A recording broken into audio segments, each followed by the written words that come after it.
J'ai appris hier. Il faut croire que je retarde. Ou peut-être n'est-ce qu'un faux bruit. L'un de ces sales ragots, comme ils sont colportes, entre évier et latrine, à l'heure de la mise au baquet des repas, une fois de plus ingurgité. J'ai appris hier l'une des pratiques officielles les plus sensationnelles des écoles publiques américaines et qui font sans doute que ce pays se croit à la tête du progrès. Il paraît que parmi les examens ou épreuves que l'on fait subir à un enfant qui entre pour la première fois dans une école publique, aurait lieu l'épreuve dite de la liqueur séminale ou du sperme, et qui consisterait à demander à cet enfant nouvel entrant un peu de son sperme afin de l'insérer dans un bocal et de le tenir ainsi prêt à toutes les tentatives de fécondation artificielle qui pourraient ensuite être tentées. Car de plus en plus, les Américains trouvent qu'ils manquent de bras et d'enfants. C'est-à-dire, non pas d'ouvriers, mais de soldats. Et ils veulent à toute force, par tous les moyens possibles, faire et fabriquer des soldats. En vue de toutes les guerres planétaires pourraient ensuite avoir lieu. Et qui seraient destinés à démontrer par les vertus écrasantes de la force, la surexcellence des produits américains et des fruits de la sueur américaine sur tous les champs de l'activité et du dynamisme possible de la force. Parce qu'il faut produire, il faut, par tous les moyens de l'activité possible, remplacer la nature partout où elle peut être remplacée. Il faut trouver à l'inertie humaine un champ majeur. Il faut que l'ouvrier ait de quoi s'employer. Il faut que des champs d'activité nouvelles soient créés. Et que ce soit le règne enfin de tous les faux produits fabriqués, de tous les ignobles ersatz synthétiques où la belle nature vraie n'a que faire, et doit céder une fois pour toutes et honteusement la place à tous les triomphaux produits de remplacement ou le sperme de toutes les usines de fécondation artificielle aura enfin de quoi s'employer. Plus de fruits, plus d'arbres, plus de légumes, plus de plantes pharmaceutiques ou non, et par conséquent, plus d'aliments. mais des produits de synthèse à satiété, dans des vapeurs,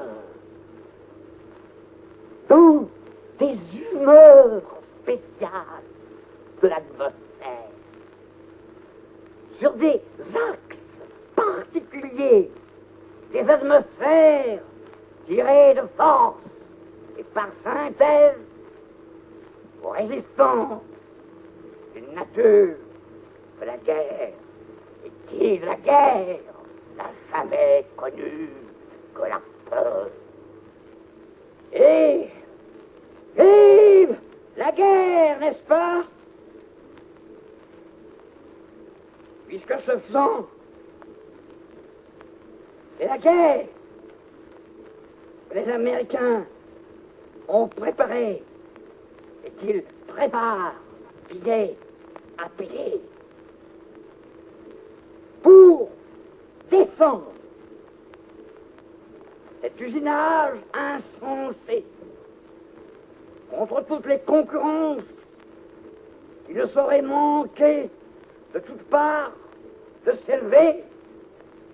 Il faut des soldats, des armées, des avions, des cuirassés. De là,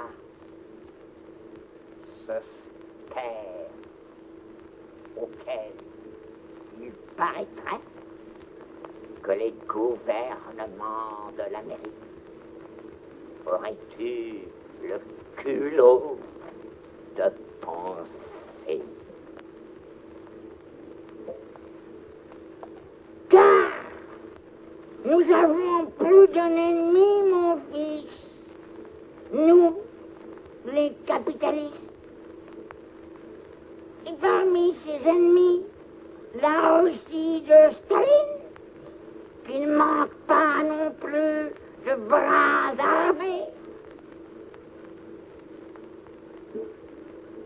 Tout cela est très bien.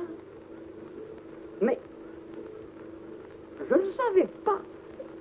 Les Américains, un peuple aussi guerrier. Pour se battre, il faut recevoir des coups. Et j'ai vu peut-être beaucoup d'Américains à la guerre.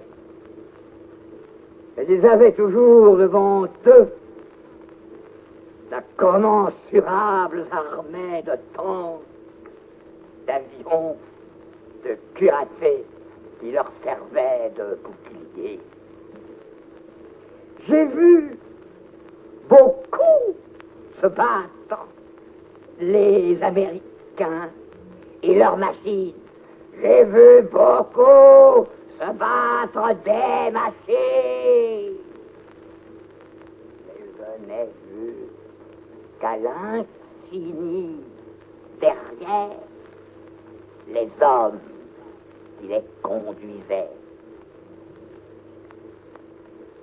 En face du peuple, qui s'est mangé à ses chevaux, à ses bœufs et à ses ânes les dernières tonnes de morphine vraie qui peuvent encore lui rester pour la remplacer par des ersatz de fumée. J'aime mieux le peuple qui mange à même la terre d'où il est né, pas des Tarahumara. Mangeons le peyote à même le sol, pendant qu'il naît, et qui tue le soleil pour installer le royaume de la nuit noire, et qui crève la courroie des espaces, afin que les espaces de l'espace ne puissent plus jamais se rencontrer ni se croiser. C'est ainsi que vous allez entendre la danse du Totogori.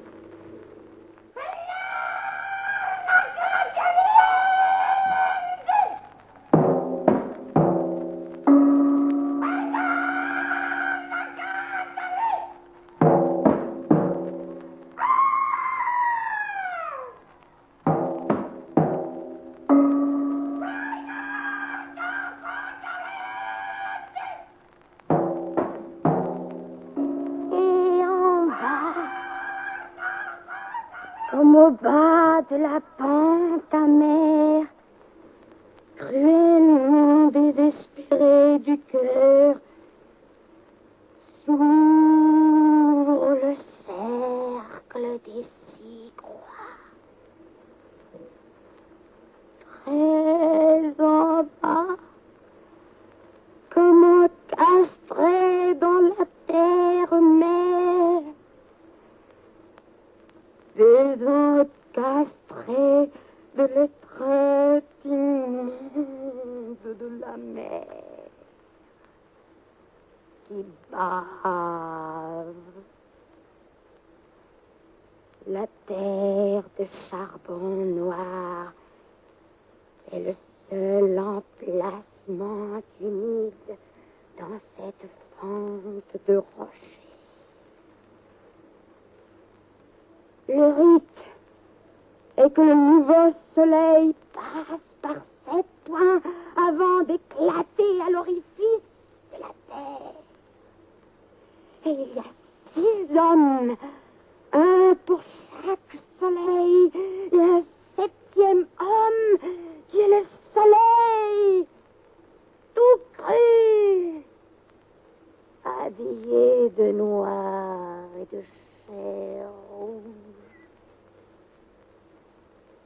Or, ce 7e homme est un cheval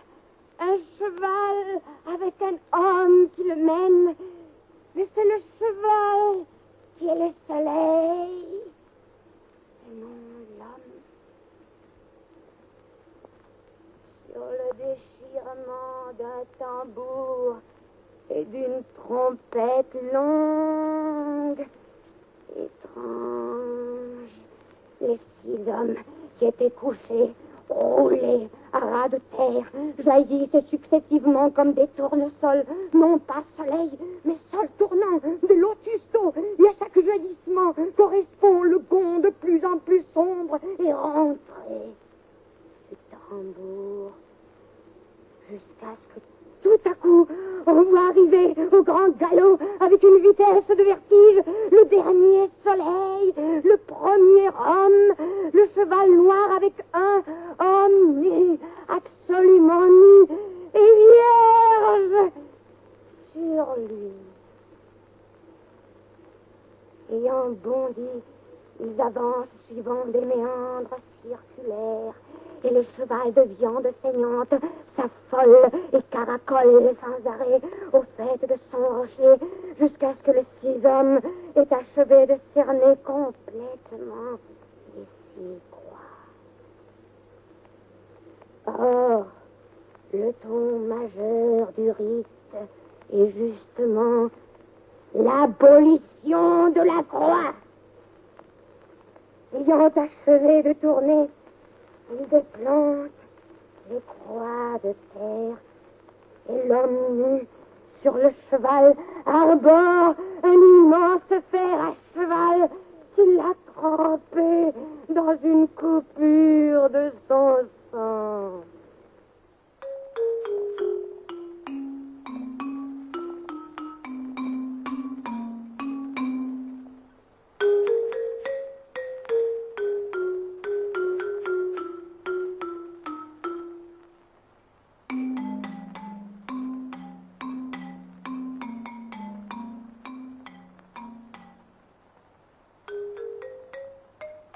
Là où ça sent la merde, ça sent l'être. L'homme aurait très bien pu ne pas chier, ne pas ouvrir la poche anale, mais il a choisi de chier, comme il aurait choisi de vivre, au lieu de consentir à vivre mort. c'est que pour ne pas faire caca, il lui aurait fallu consentir à ne pas être. Mais il n'a pas pu se résoudre à perdre l'être, c'est-à-dire à mourir vivant. Il y a dans l'être quelque chose de particulièrement tentant pour l'homme. Et ce quelque chose est justement le caca. Pour exister, il suffit de se laisser aller à être. Mais pour vivre, il faut être quelqu'un. Pour être quelqu'un, il faut avoir un os. Ne pas avoir peur de montrer l'os et de perdre la viande en passant. L'homme a toujours mieux aimé la viande que la terre des os. C'est qu'il n'y avait que de la terre et du bois d'os, et il lui a fallu gagner sa viande. Il n'y avait que du fer et du feu, et pas de merde. Et l'homme a eu peur de perdre la merde, ou plutôt, il a désiré la merde, et pour cela, sacrifié le sang. Pour avoir de la merde, c'est-à-dire de la viande, là où il n'y avait que du sang et de la ferraille d'ossement, et où il n'y avait pas à gagner d'être, mais où il n'y avait qu'à perdre la vie. Ores modo, to dire, Isa, Hatari, to parera coco. Là, l'homme s'est retiré et il a fui. Alors les bêtes l'ont mangé. Ce ne fut pas un viol. Il s'est prêté à l'obscène repas. Il y a trouvé du goût. Il a appris lui-même à faire la bête et à manger le rat délicatement. Et d'où vient cette abjection de saleté? De ce que le monde n'est pas encore constitué, ou de ce que l'homme n'a qu'une petite idée du monde et qu'il veut éternellement la garder. Cela vient de ce que l'homme, un beau jour, a arrêté l'idée du monde. Deux routes s'offraient à lui, celle de l'infini dehors, celle de l'infime dedans. Et il a choisi l'infime dedans, là où il n'y a qu'à presser le rat, la langue, l'anus ou le gland. Et Dieu lui-même a pressé le mouvement. Dieu est-il un être? S'il en est un, c'est de la merde. S'il n'en est pas un, il n'est pas. Or, il n'est pas. Mais comme le vide qui avance avec toutes ses formes, dont la représentation la plus parfaite est la marche d'un groupe incalculable de morpions. Vous êtes fou, monsieur Artaud. Et la messe? Je renie le baptême et la messe. Il n'y a pas d'acte humain qui, sur le plan érotique interne, soit plus pernicieux que la descente du soi-disant Jésus-Christ sur les autels. On ne me croira pas, et je vois d'ici les haussements d'épaules du public. Mais le nommé Christ n'est autre que celui qui, en face du morpion Dieu, a consenti à vivre son corps. Alors qu'une armée d'hommes, descendus d'une croix où Dieu croyait l'avoir depuis longtemps cloué, s'est révoltée et bardée de fer, de sang, de feu et d'ossements, avance, invectivant l'invisible, afin d'y finir le jugement de Dieu.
est grave est que nous savons qu'après l'ordre de ce monde, il y en a un autre.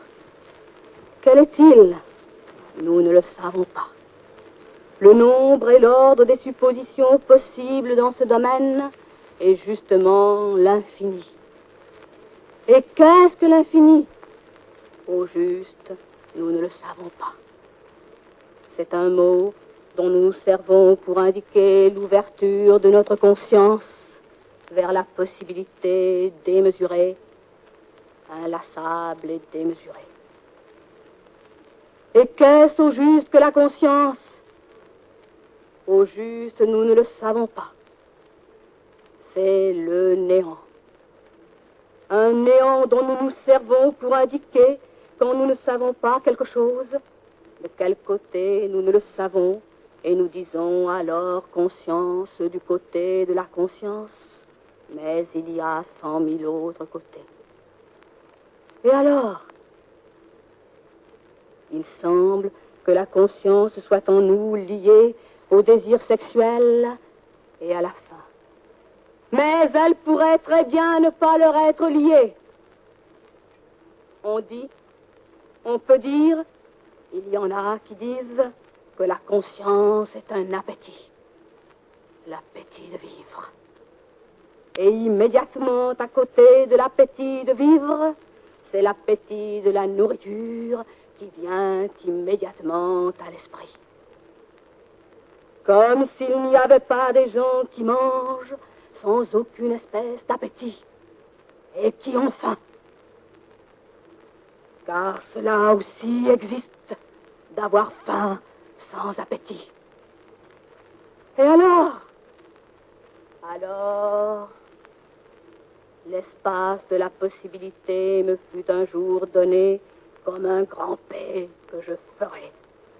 Mais ni l'espace, ni la possibilité, je ne savais au juste ce que c'était. Et je n'éprouvais pas le besoin d'y penser. C'étaient des mots inventés pour définir des choses qui existaient ou n'existaient pas, en face de l'urgence pressante d'un besoin, celui de supprimer l'idée. L'idée et son mythe, et de faire régner à la place la manifestation tonnante de cette explosive nécessité.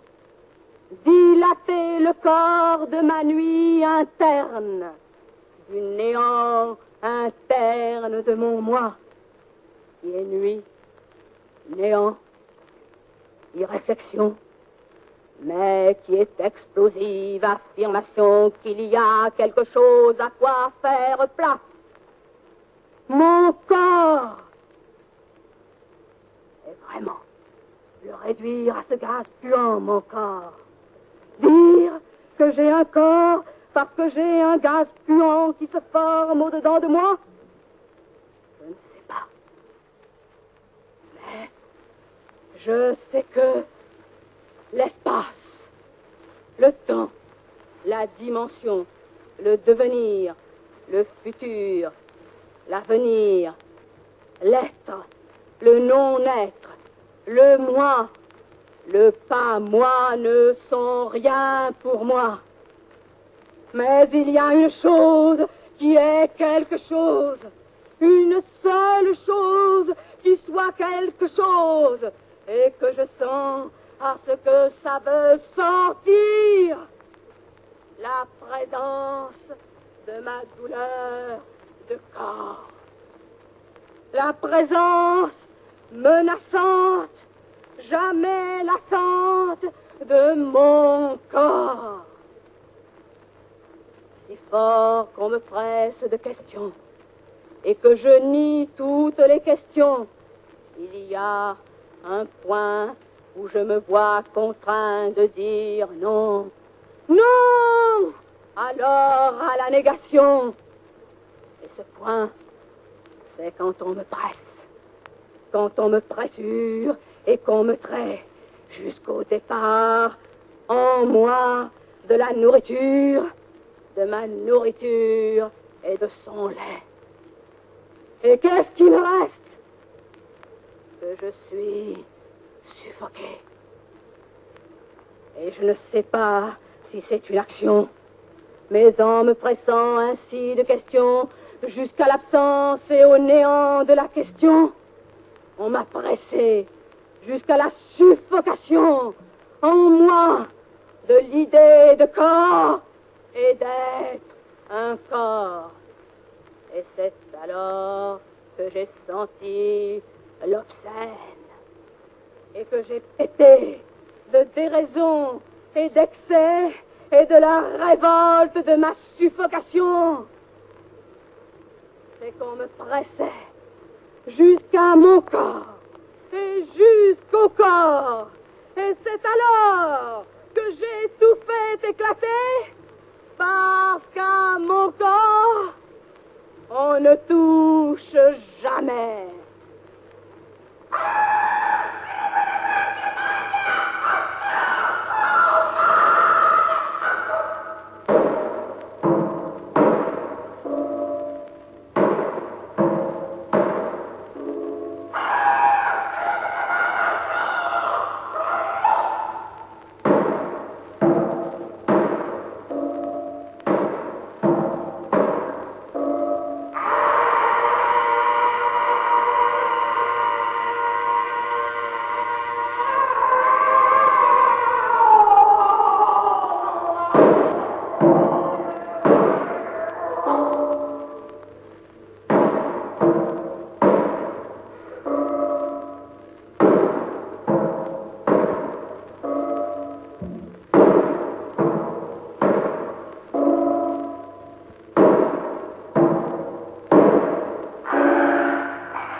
Et à quoi vous a servi, monsieur Artaud, cette radiodiffusion? À dénoncer un certain nombre de saletés sociales officiellement reconnues et recommandées. Premièrement, cette émission du sperme infantile, donnée bénévolement par des enfants en vue d'une fécondation artificielle de fœtus encore à naître et qui verront le jour dans un siècle ou plus. Deuxièmement, à dénoncer chez ce même peuple américain qui occupe toute la surface de l'ancien continent indien une résurrection de l'impérialisme guerrier de l'antique Amérique qui fit que le peuple indien d'avant Colomb fut abjecté par toute la précédente humanité. Troisièmement, vous énoncez là, monsieur Artaud, des choses bien bizarres. Quatrièmement, oui, je dis une chose bizarre. C'est que les Indiens d'avant Colomb étaient, contrairement à tout ce qu'on a pu croire, un peuple étrangement civilisé. qu'ils avaient justement connu une forme de civilisation basée sur le principe exclusif de la cruauté. Cinquièmement, et savez-vous ce que c'est au juste que la cruauté? Sixièmement, comme ça, non, je ne le sais pas. Septièmement, la cruauté, c'est d'extirper par le sang et jusqu'au sang Dieu, le hasard bestial de l'animalité inconsciente de l'homme partout où on peut la rencontrer. Et qu'est-ce que vous nous foutez là, monsieur Artaud? Huitièmement, l'homme, quand on ne le tient pas, est un animal érotique. Il a en lui un tremblement inspiré. Une espèce de pulsation productrice de bêtes sans nombre, qui sont la forme que les anciens peuples terrestres attribuaient universellement à Dieu. Cela faisait ce qu'on appelle un esprit. Or, cet esprit venu des Indiens d'Amérique ressort un peu partout aujourd'hui. Les allures scientifiques qui ne font qu'en accuser l'emprise infectieuse, morbide, l'état accusé de vice, mais d'un vice qui pullule de maladies, de microbes et de maladies. Parce que rien tant que vous voudrez, mais ce qu'on a appelé des microbes, c'est Dieu. Et savez-vous avec quoi les Américains et les Russes font leurs atomes? Ils les font avec les microbes de Dieu. Vous délirez, monsieur Artaud. Vous êtes fou. Je ne délire pas. Je ne suis pas fou. Je vous dis, on a réinventé les microbes afin d'imposer une nouvelle idée de Dieu. On a trouvé un nouveau moyen de faire ressortir Dieu et de le prendre sur le fait de sa nocivité microbienne. Et de le clouer au cœur, là où les hommes l'aiment le mieux, sous la forme de la sexualité maladive, dans cette sinistre apparence de cruauté morbide qu'il revêt aux heures où il lui plaît de tétaniser et d'affoler comme présentement l'humanité.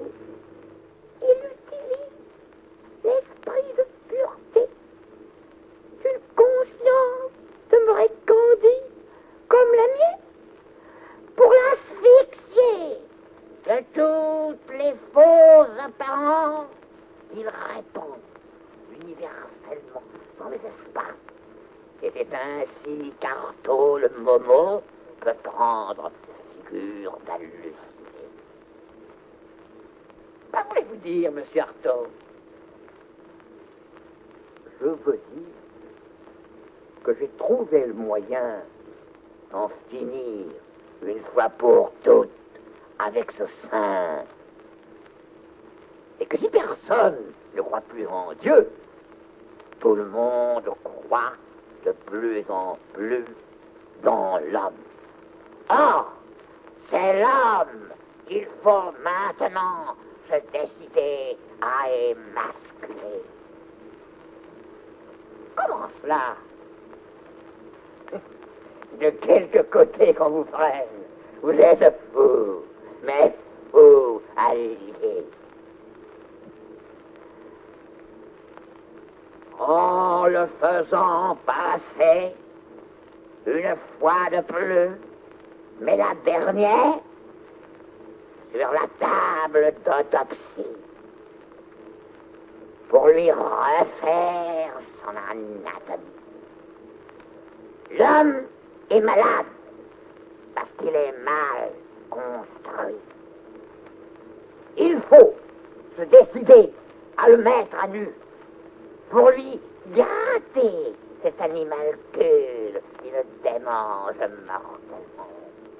Dieu, et avec Dieu, ses organes, oui, ses organes, tous ses organes, car, suivez-moi si vous le voulez, il n'y a rien de plus inutile qu'un organe.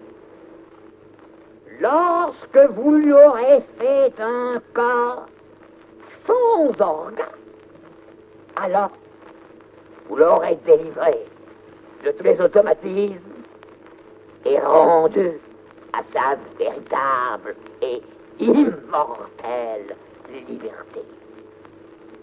Alors, vous lui réapprendrez à danser à l'envers, comme dans le délire des bals musettes, et cet envers sera son véritable endroit.